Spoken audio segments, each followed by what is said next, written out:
In fact, Shaunak is actually out. Right. Otherwise, It's he would the have given this call too. AWS thing, right? Yeah. I mean, now I was there last year. Okay. So, yeah. Uh, yeah. So I So, guess AWS Assist, sorry, GSA Assist is one of our tenants that we get the source from as a part of FCS. Is that right? If I said that? so you are with FCS right now, right? Yeah, I You're rolled off part of FCS FCS. as of end of October. Yes. So, I think MCAS. I don't know if you know Right. MCAS. Right. Right. So, Assist is one of the tenants. Yes. Right. Yeah. Yeah. So I think OGP is also one of the tenant. I guess. I don't know if you know. yes. Yeah. Yeah. They're all familiar So, yeah. names. Yes, I've been in that FCS for 5 plus years.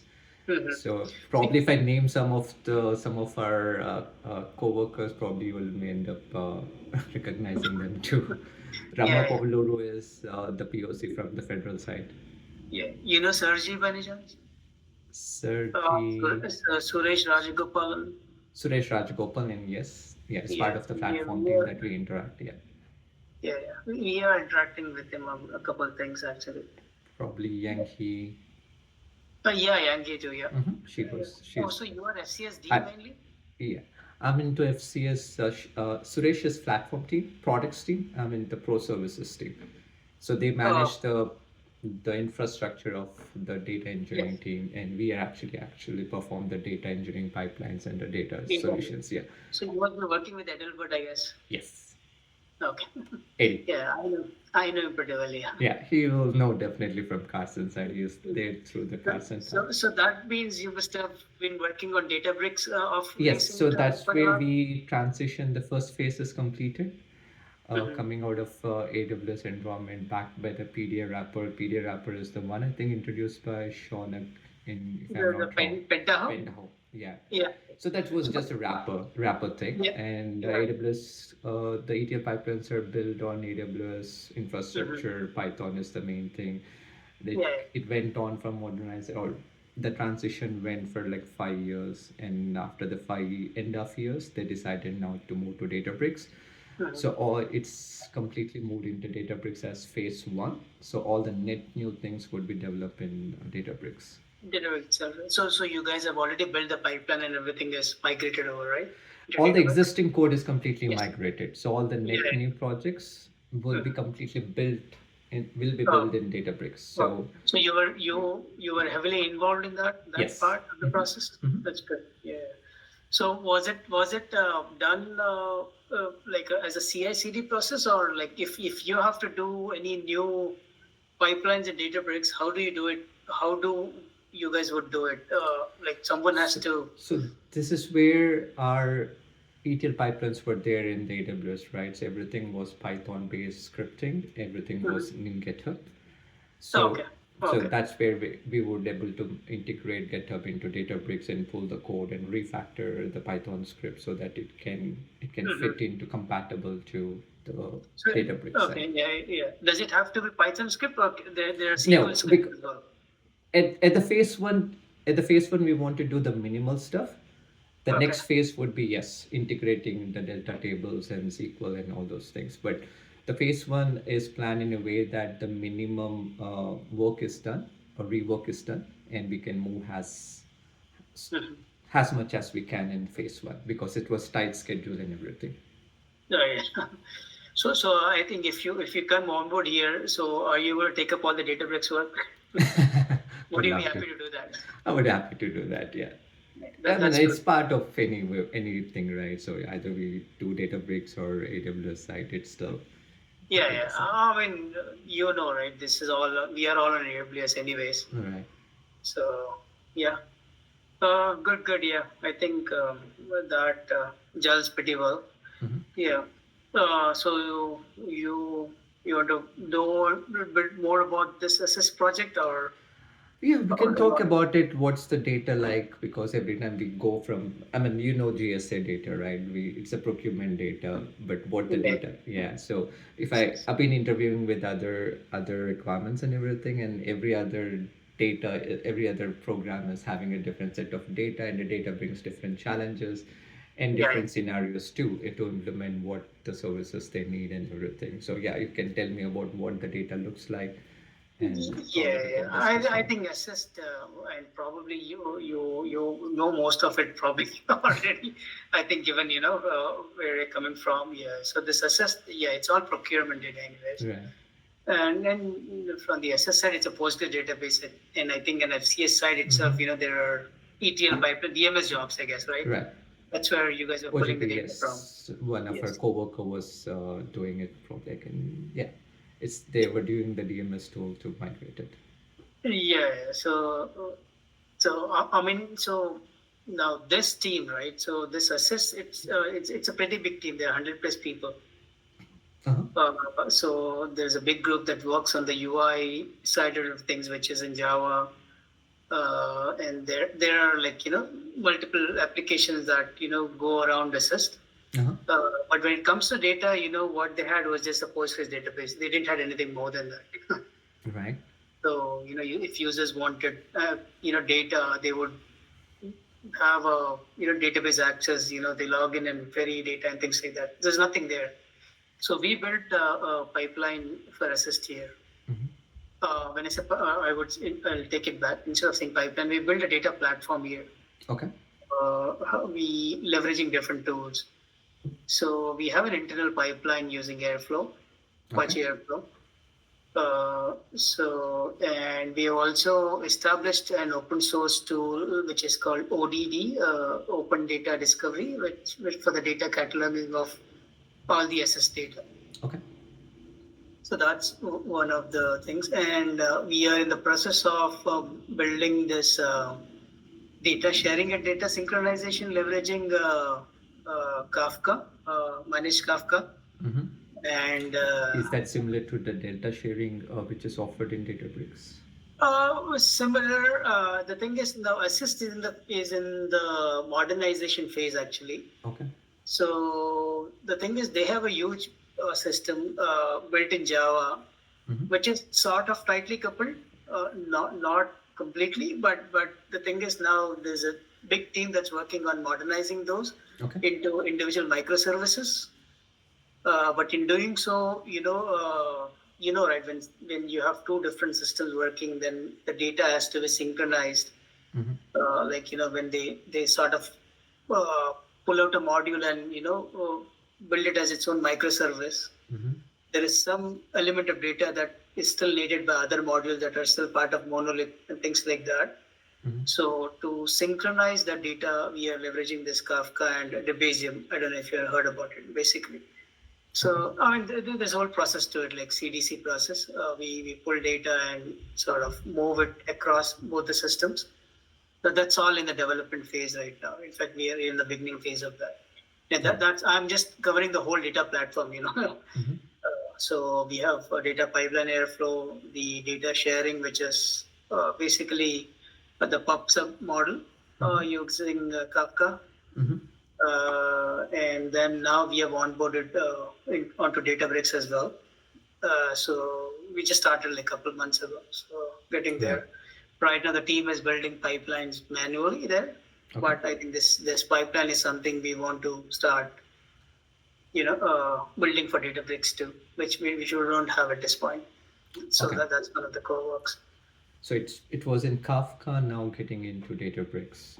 Kafka will still be there. That is more for systems, synchronization actually. Okay. But all the SS data. So I think maybe I should clarify this. So this modernization piece is a separate stream of work. Mm-hmm. And data analytics and data sharing is a different stream of work. Okay. So for data analysts, the analytics and the data streaming or data sharing, all that stuff will go to the Databricks side. Okay. So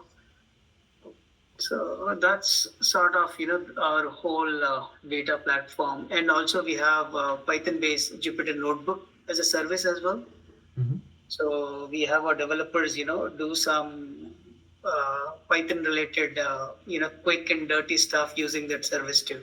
So it's mostly just the Python or on the PySpark? that is pure Python. But Okay. I think you When you say can. notebooks, it's mostly involves PySpark, so just curious. Yeah, yeah. So that's all about our data platform. Yeah. So I think from your side, what do you have? What are you the most comfortable with? Right. I mean, if you're looking at my resume, it's all GSA. So we all started uh, it's from the legacy side. It was Pentaho, which was initially there. That's where Mhm. Shaunak and team they started Yeah. modernizing into Python. Python backed with the PDA as a wrapper. Then the modernization went on, it evolved, then it went on to be solely on AWS platform, S3 as storage, EC2 as shared tenant plus shared tenant. So it's a multi-tenant as you know that FCS is Yeah. handling. Yeah. Yeah. And the downstream process kicks off. The downstream process also involves some visualization. It's also it's the once the data is landed into Redshift or in S3 as a standardized layer, the downstream process are also kicked off. They're of different flavors. They are part of Glue jobs. Some are part of the EMR jobs which were built, which were consumed by our own team, or also which are built for the downstream tenants too. Mhm. Yeah. So, other than that, do you do anything on the infrastructure side too? I mean, are you involved in any So ways? that is Suresh's team, but Mhm. you mean infrastructure in the sense like setting up catalogs and all those things, the permissions, IAM roles. Is that what you're? Yes, at least, yeah. Do you have any interactions with those guys? Yes, on and off with the data products team. So handled Mhm. by Suresh. Yes. Mhm. So So, yeah. yeah, here we have an internal team called Service Reliability Team. Okay. Yeah, so Yeah, they manage the infrastructure. so So, whenever we need Lambda functions or something new services to be add on, glue services and all those things, that's when or spin up some new resources, EC2 instances and all those things. mhm. That's the time we involve. And Databricks was another time that we were actively involving with. Yeah. Mhm. So it's the same ticketing process. You raise an FCS Mm-hmm. ticket and do that. Mm-hmm. Yeah. Oh, yeah, yeah, yeah. Good, yeah. And you're good with SQL? Can't Yeah, run away for it. I mean, that's the first thing that we learn.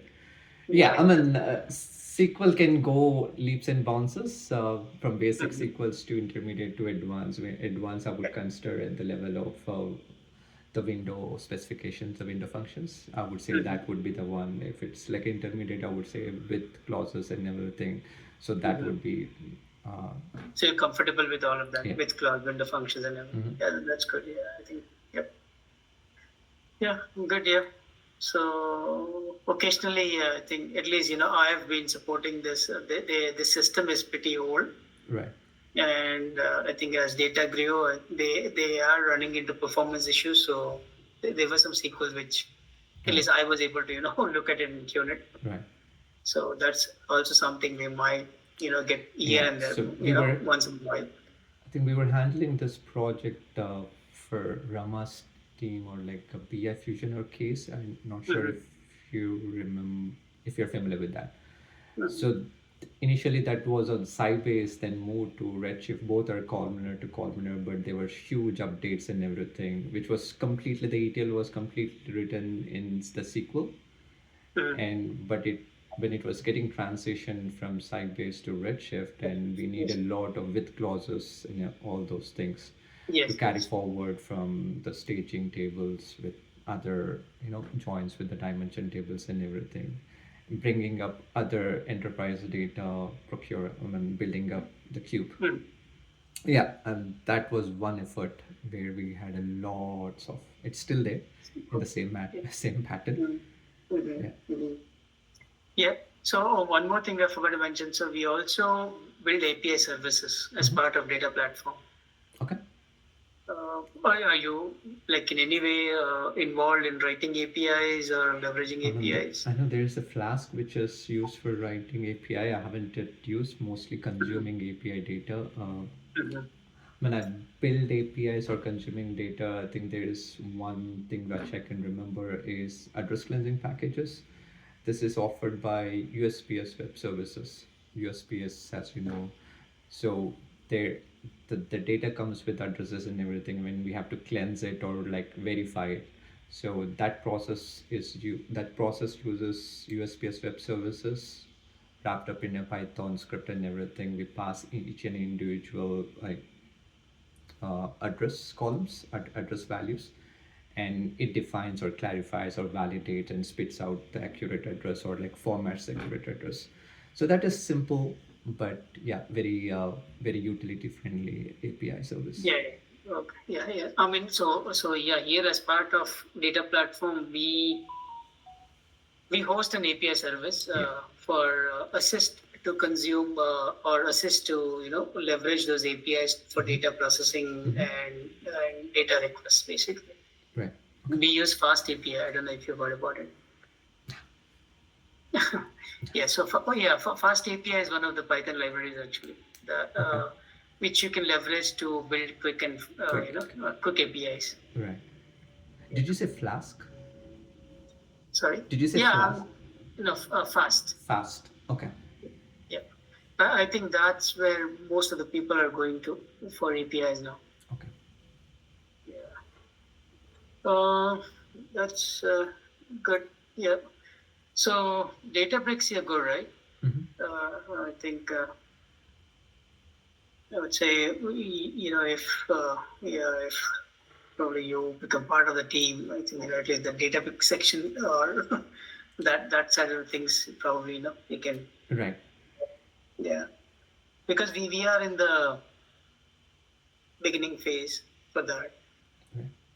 and we haven't built anything yet there. Right. It's all sort of initial research phase. Yeah. So even with us, the challenge was not everyone was familiar with Databricks. So we had few folks who were already hired before the Databricks migration happened. So they were leading the effort.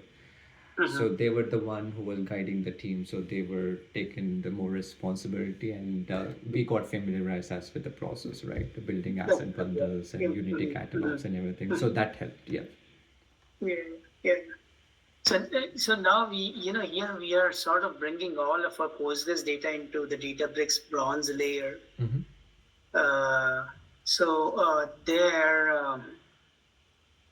There, Databricks stores the data in a different format altogether, right? It's a different data store compared to the relational database. I think so.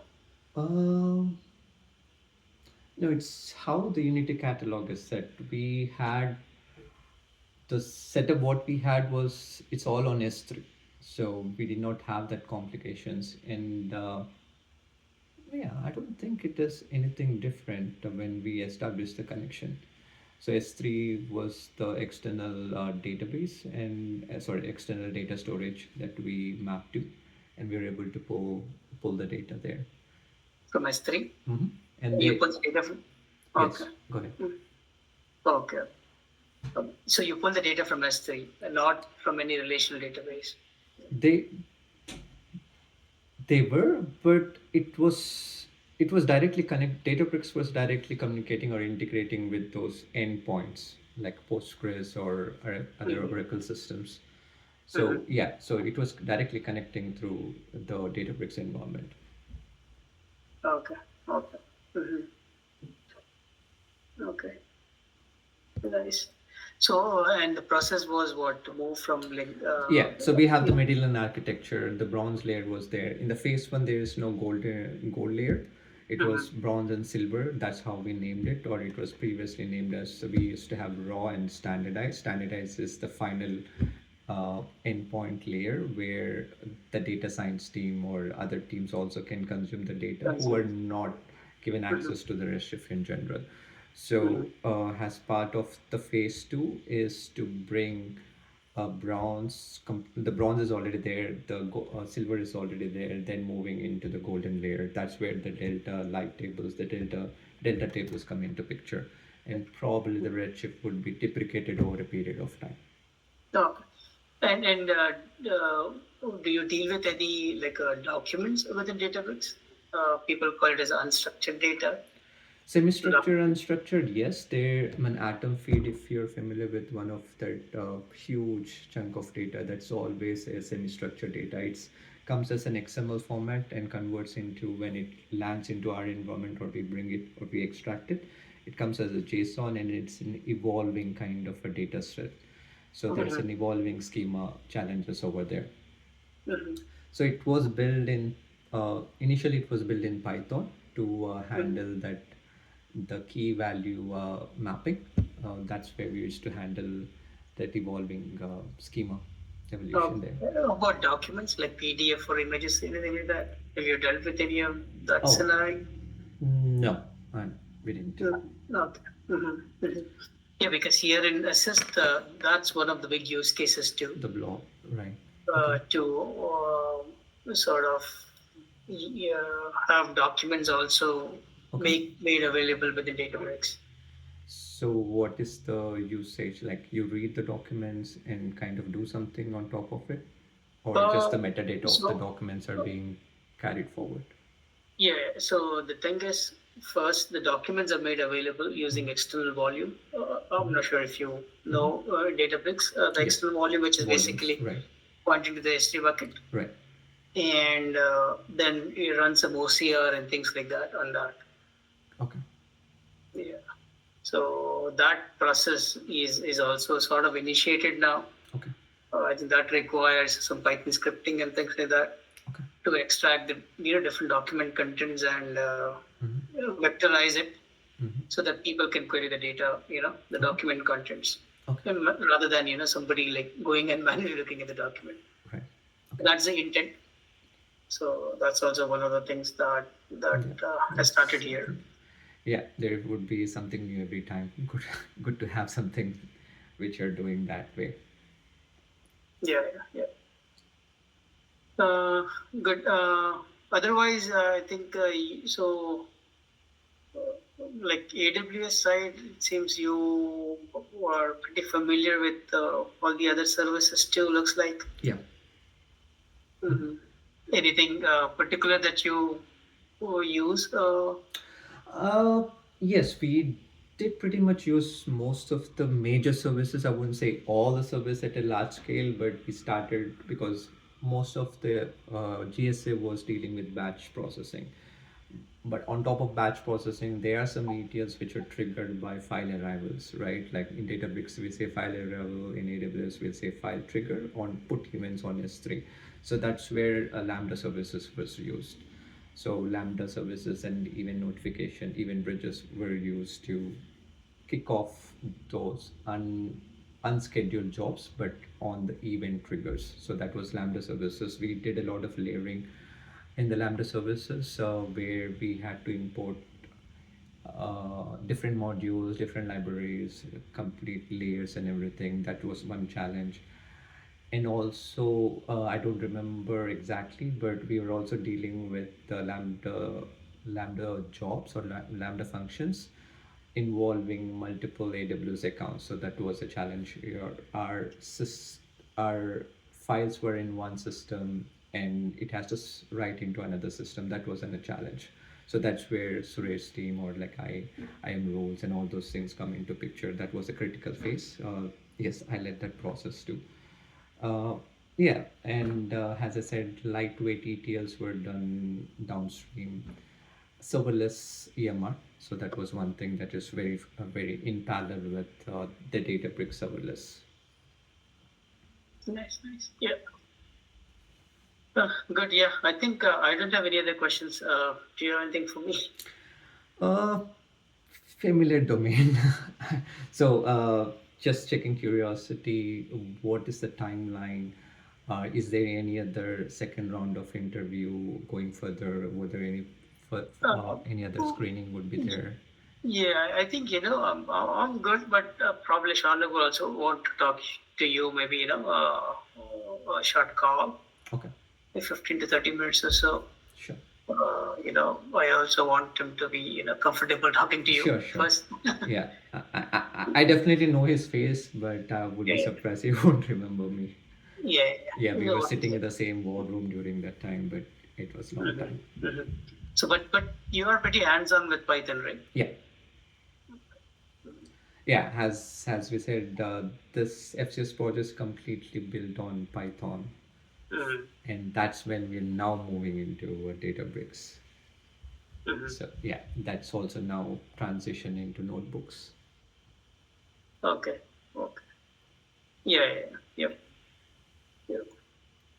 So that is where we are sort of going towards at least for Databricks, building those pipelines and stuff like that. So yeah, that's good. Yeah. All right, then. Yeah, I would love to have more questions, but at this moment, since I know Carson side, probably I know a lot of people from Carson too. A lot of people, yeah. Yeah. So when did you work with? Did you work with Carson? You said before in the past, or Uh, you always interacted with I him? always interacted. Carson folks were in the same building, in the same floor where we were working. Lidos was the prime. Carson was, one of the one of other vendors. So that's Yeah. when we had Jake Kondapalli and all those folks. So basically, they were all in the Carson building, right? This was during the days of Lockheed Martin, Lidos. Yeah. But where did you guys? This They is were in the Crystal same City. office, you guys? Yes, we were in the same office. Yeah. But in the Carson office or No, some other office? this is Lidos in Crystal City. Oh, okay, right. That's where I was. Yeah. Shaunak, who used to come here, and Suresh Okay. Santanam had a lot of interactions with Suresh Santanam at that time. Yeah. Good. Nice. Yeah. Well, cool. Yeah, it was Yeah, great. it's Okay, Sandeep. definitely great Yeah. interacting with. Yeah. Yeah. So yeah, I'll pass on my feedback to him and see if he is out. I know he's out on this West Coast. reinvent. Yeah. We'll see if we can probably get some time Sure. out and talk to you this week itself. Probably tomorrow. I know we are almost at the end of the week.